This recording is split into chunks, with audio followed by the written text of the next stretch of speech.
Welcome back to my YouTube channel. Please subscribe. Before we get into our story, Emma had never heard of a Labubu doll until her cousin brought one back from a street market in Taipei. "It's cute, right?" he said, handing over the odd-looking figure with its wide grin, sharp teeth and wild eyes. "Locals say it protects against evil spirits." Emma took it reluctantly. The doll felt oddly warm, like it had been held too long, or was alive. She placed it on her shelf, next to a stack of books, and forgot about it. That night, Emma woke to the sound of scratching. She turned on her lamp. Nothing. But when she looked at the shelf, the Labubu doll had moved. It was now tilted slightly, as if watching her. Shrugging it off as a dream, she went back to sleep. The next night, she heard it again, scritch, scratch, scratch, scratch. This time closer, and something worse. Whispering. Not in English, not in any language she knew, but one word was clear: play. Over the next few days, things escalated. Her lights would flicker at exactly 3:33 a.m. The Labubu doll would appear in different parts of the apartment, once even on her bed. Her phone recorded videos of her sleeping, though she never set it to record. In every video, a small shadow moved just out of frame, and always that whisper, "Play, play." Emma tried to throw the doll out, but every time she got rid of it, she'd find it back on the shelf, smiling wider. She even tried burning it. It didn't burn, it just laughed. Desperate, she reached out to a Taiwanese folklorist online. He warned her, "Labubu isn't just a doll, it's a hungry spirit in disguise. If invited in, it must be fed not food, but fear. It feeds off terror. That's its game. You must finish its game, or it will never leave." The folklorist gave her a ritual game to play with the doll. 1. Sit in total darkness. 2. Speak its name 3 times: Labubu, Labubu, Labubu. Katiga, ask, "What do you want?" 4. Then survive until 4:44 a.m. without breaking the circle of salt. Emma followed the instructions. At 3 a.m., she sat inside a circle of salt, lit 1 candle, and began the ritual. Labubu, labubu, labubu. The flame flickered violently. "What do you want?" From the shadows came the reply, a guttural giggle, then, "To be remembered forever." The candle went out. In pitch black, the room filled with chittering, like claws tapping glass. The walls bled shadows. Tiny hands scratched from inside her closet. But Emma held strong. She didn't move. She didn't scream. The whispers turned to shrieks, then growls, then silence. At 4:44 a.m., the lights snapped on. The Labubu doll was gone. Emma thought it was over. For a week, things were peaceful, until her friend Olivia came over. "Hey, where'd you get this creepy little guy?" she asked, holding a Labubu doll. It was smiling sharper than before. Emma's blood ran cold. "I found it just sitting outside your door.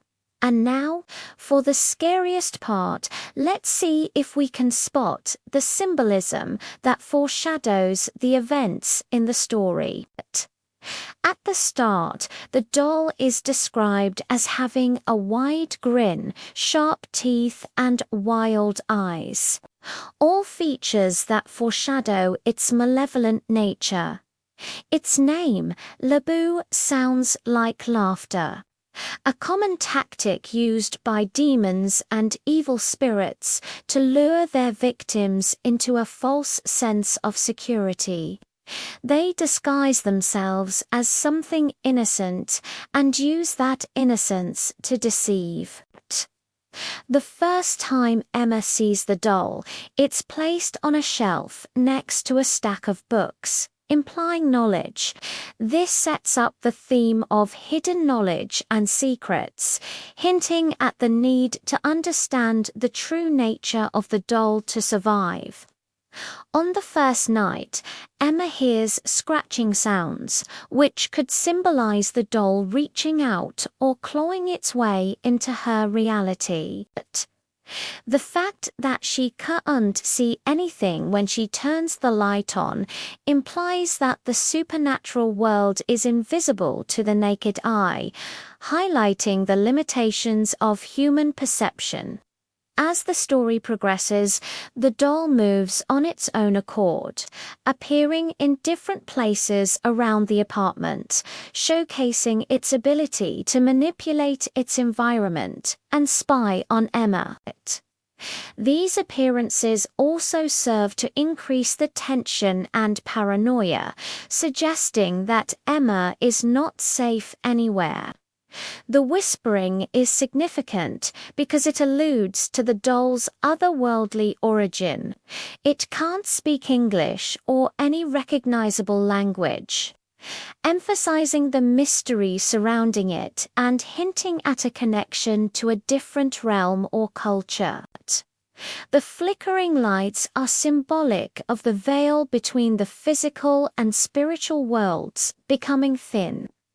It's a common horror trope that serves to establish the supernatural elements at play and heighten the sense of unease. The doll recording videos of Emma sleeping symbolizes invasion of privacy and highlights the doll's ability to manipulate technology, blurring the line between the real and the unreal. The folklorist represents hidden knowledge. He provides the key to understanding the doll and how to defeat it, symbolizing that some things are better left unknown. The ritual itself is a symbolic battle between Emma and the doll. The circle of salt acts as a protective barrier, while the doll's growling and shrieking demonstrate its rage as its power is challenged.